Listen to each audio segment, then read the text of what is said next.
오늘 이 노량진에 와서 고시생들, 공시생들 또 이렇게 만나 뵙고 이야기를 들어보러 이렇게 왔습니다. 근데 사실 대한민국의 지금 취업난이라는 것 때문에 공시에 대한 관심이 있었지만 요즘은 또 어떤지 한번 알아보려고 하고요. 무엇보다도 오늘도 아침부터 다녀보니까 어제 TV 토론에 대한 그런 냉정한 평가가 많은 것 같습니다. 그래서 그 TV 토론에서 이재명 후보가 어떻게 젊은 세대를 무시하고 이런 국민을 대신해 사는 질문들에 대해 가지고 회피로 일관하는지를 보고 많은 사람들이 실망한 것 같습니다. 그래서 기본적으로 어제 내용만으로도 사실 굉장히 이재명 후보는 본인이 부적절했다는 걸 증명했지만 또 매너 면에서도 빵점이었다 이렇게 평가하겠습니다. 젊은 세대가 합리적인 지적을 할 때 그에 대해서 가르치려고 드는 태도 그것 자체가 꼰대짓이고, 저는 이재명 후보가 예전 성남시장 할 때도 장애인들에게 찾아온 장애인들에게 대화를 하긴커녕 쫓아내라는 듯이 얘기한다든지 이런 태도의 문제, 인성의 문제가 있었는데 그대로 토론 과정에서 노정됐다. 저는 그런 생각을 하고 있습니다. 어제 토론 과정에서 안타깝게도 이재명 후보가 거짓말을 아주 선명하게 하고 말았는데요.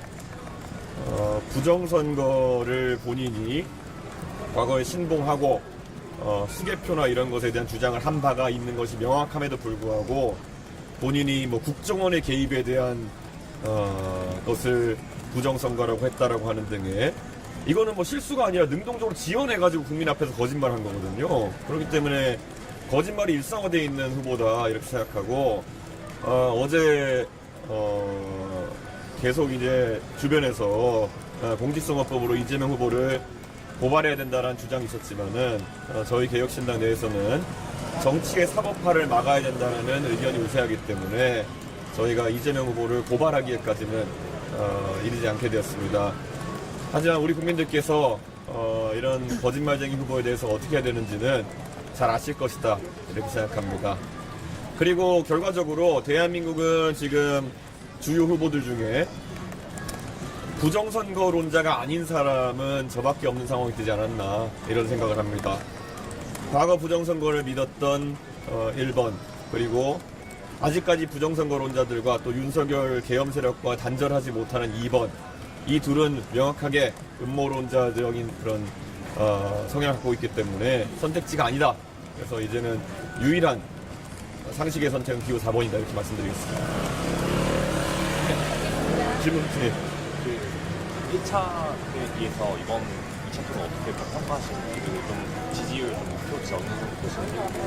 하나 더, 오늘 수원이랑 강원 성남이 좀 특정 후보에 유리한 곳인데 좀 어떤 데서 공부하실 건지. 아무래도 지난 TV 토론 때는 이재명 후보가 호텔 경제학 같은 거로 좀 희화화되기 좋은 대형 자폭을 했기 때문에 그런 것이 밈화되고 그래서 온라인상에서 많은 패러디도 일어나고 했지만, 이번에는 이재명 후보가 모르쇠 회피 전략으로 가면서 아니면 우기기 전략으로 가면서 그런 어떤 면이 좀 약화된 측면이 있겠지만은, 어제 나온 것들만 해도 국가 경영을 할 수 있을까 의심스러울 정도의 그런 사고들이 많았습니다. 특히 15조 원에 달하는 간병비에 대해서 건보 혜택을 적용하겠다고 하면서 그것에 대한 재원 마련 대책은 역시 말하지 못하는 그런 상황이었습니다. 저는 이런 것들이 누적되어 가면서 이재명 후보의 무능에 대한 인식이 넓어지고 있다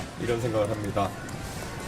그래서 이제 이재명 후보의 무능에 대해서 논란 유권자들이 계엄에서도 자유롭고 그리고 정치적 무능에서도 자유로운 그런 이준석에게 조금씩 관심을 갖는 것이 느껴집니다. 그래서 저는 표심의 변화가 급격하게 일어날 것이다 이렇게 예상합니다. 네, 채널A 입니다. 어제 김용태 위원장이 네. 100% 국민 경선이든 단판 같은 아름다운 정이라든 얘기하셨는데 사전투표 직전까지도 고려의 대상이 되실까요? 그러니까 저는 이준석은 어떻게든 이재명이라는 위험한 사람의 집권 가능성을 낮추기 위해 가지고 정책 연구를 하고 또 토론을 준비해 가지고 그에 대한 문제점을 합리적으로 지정하느라 힘들어 죽겠는데, 국민의힘에 있는 사람들은 그저 당권 투쟁을 하거나 아니면은 정치공학적 단일화 같은 것을 계속 언론에 이야기하면서 분위기 흐리는 데만 지금 일조하고 있습니다. 저는 제발 좀 정신 좀 차리고 지금 이재명 후보의 위험성이나 아니면 이재명 후보의 그런 무책임함을 국민들에게 알리는 것이 유일한 그런 과제가 돼야 되는데 자꾸 그런 국민의힘이 지방방송으로 자꾸 이런 좀 이상한 상황을 만드는 것이 아니냐 이런 생각을 하고 있습니다. 지금 메시지를 좀 집중할 때이다. 이재명 후보의 무능을 입증하는데 주력해야 된다. 그런 생각을 합니다.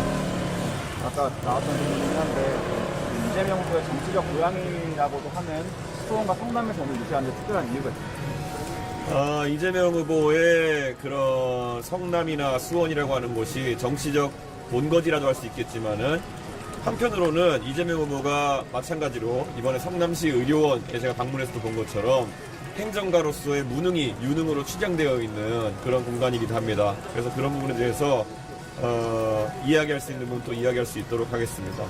그리고 방금 전에 얘기하면서 지방방송을 비하의 의미로 사용한 건 아닌데 그거는 제가 취소하겠습니다. 그거는 중요하지 않은 내용을 얘기하지 않았으면 좋겠는 취지니까 보도에 좀 반영해 주시면 좋겠습니다. 윤석열, 김건희 씨 공천 개입 관련해가지고 당대표 시절에 직접 관여했다는 의혹이 있는데 어떤 의혹이 있죠? 당시에 이제 명태균 씨랑 연락을 하고 어떤 연락을 했죠? 그래서 그 이기엔 여론조사 가져오면은 그 이제 공천 준다는 얘기가 그 당시 있지 않습니까? 아닙니다. 그것은 국민의힘의 당원 당규에 여론조사 등을 통해서 경쟁력을 입증한 후보는 전략 공천할 수 있다는 당원 당규 얘기해 준 겁니다. 이미 관여하셨다는 건 아닌 거니까요. 기피라는 거나 이런 거는 굉장히 주관적인 잣대가 들어가는 거 아니겠습니까? 무엇 했느냐 안 했느냐로 저한테 물어보시면 감사할 것 같습니다. 당시에 당부 개입이나 공천 개입에 대해서 이제 이의를 제기하거나 하진 않죠. 아니 국민의힘의 당대표가 공천 개입을 할 수 있습니까? 이거는 지난 유탐프 중심이죠. 그러니까 정확하게 구체적인 무엇을 했냐 아니냐 질문해 주셔야 되는 거지 평가를 저한테 해달라고 하는 건 곤란합니다. 하나만 더 여쭤볼게요. 어제 갤럽 여론조사 따르면 이준석 후보 지지율이 10%로 오르긴 했는데 김문수 후보도 전주 대비 7%포인트 올라서 36% 올랐거든요. 그래서 이준석 후보께서 말씀하신 그 동탄 모델에는 조금 반대 방향으로 가고 있는 거 아니냐. 저는 그거야말로 덩어리짐에 의존하려고 하는 그런 관성이 계속 발동하는 거 아니냐 이렇게 생각하는데요. 김문수 후보와 그 이재명 후보의 양자 대결 그리고 저와 이재명 후보 양자 대결 지표들을 보면은 오히려 김문수 후보의 확장성이 낮기 때문에 이재명 후보가 김문수 후보와의 대결 속에서는 과반을 넘는 득표를 해버리는 상황이 발견되거든요. 그러면 그거는 그냥 끝난 겁니다. 그렇기 때문에 이재명 후보의 득표 가능성을 조금이나 낮출 수 있는 사람은 바로 기호 4번 이준석이다. 이거를 이제 중도 보수층의 유권자들이 알아가야 될 것이다 이렇게 생각합니다. 부산 계양구도 가질 계획이 있습니다. 뭐 계양구는 크게 뭐 제가 고민하지 않고 있습니다. 원전 관련해서 질문 한 번만 할게요. 어제 이제 후보 토론에서 원전 얘기가 나왔는데 사실 한국 자체가 원전 수출 기술 능력이나 운영 능력이 굉장히 높은 국가예요. 미국하고 프랑스와 더불어서. 근데 이제 후보들 간의 이제 견해도 너무 달랐고, 근데 이제 한국의 가장 약점은 이제 정치적인 불확실성 때문에 사실상 원전 수출이 지금 많이 애로사항이다라고 이제 외교부에서 얘기가 나오고 있는데 그 부분을 어떻게 좀 바라보고 계십니까? 이재명 후보가 계속 본인이 원전에 대한 불신을 나타내다가 나중에 원전 불신하냐고 물어보니까 그건 아니라고 얘기하고 그러니까 본인도 머릿속에 입장 정리가 안 된 겁니다. 그냥 때때로 나올 때마다 말을 이어가면 그게 말 잘하는 거라고 착각하고 지금까지 살아오신 걸 텐데요. 저렇게 계속 하다 보면은 국제사회에서 조롱받습니다. 안에서는 정치적인 목적 때문에 국내 원전에 대한 불확실성을 강조하고 정작 수출할 때 되면은 가가지고 어떻게 세일즈 한단 말입니까? 그게 문재인 정부 내내 원전 산업이 진짜 나락갔던 그런 이유 아니겠습니까? 저는 그런 근시안적인 그런 시각으로 원전에 대해서 자꾸 언급하는 이재명 후보가 또다시 한번 대한민국의 원전 산업을 나락보낼 거라고 생각합니다. 그럼 국민의힘이 제시하는 공동정부 안에 대해서도 아마 생산적인 입장이 있을 텐데 그 외에 별개로 후보님께서 생각하는 국가적인 공동정부안 같은 거는 저는 이재명 후보에 대한 위험성을 지적하는 것 외에 다른 정치공학적 활동에는 크게 관심이 없습니다. 그래서 국민의힘이 제발 이 과정 속에서 뭐 다른 아이디어가 없어서 그런 건 이해하겠지만은 이런 정치공학 얘기로 언론 지지만이 많이 도배되게 되면은 결국에는 이재명 후보의 그런 결정적인 실수나 이런 것들이 덜 주목받는 그런 효과를 낳게 됩니다. 이재명 집권을 돕는 도우미가 바로 국민의힘이 될 것이다 이렇게 생각합니다. 이렇게 가면. 네. 여기까지 하겠습니다. 네, 감사합니다. 네.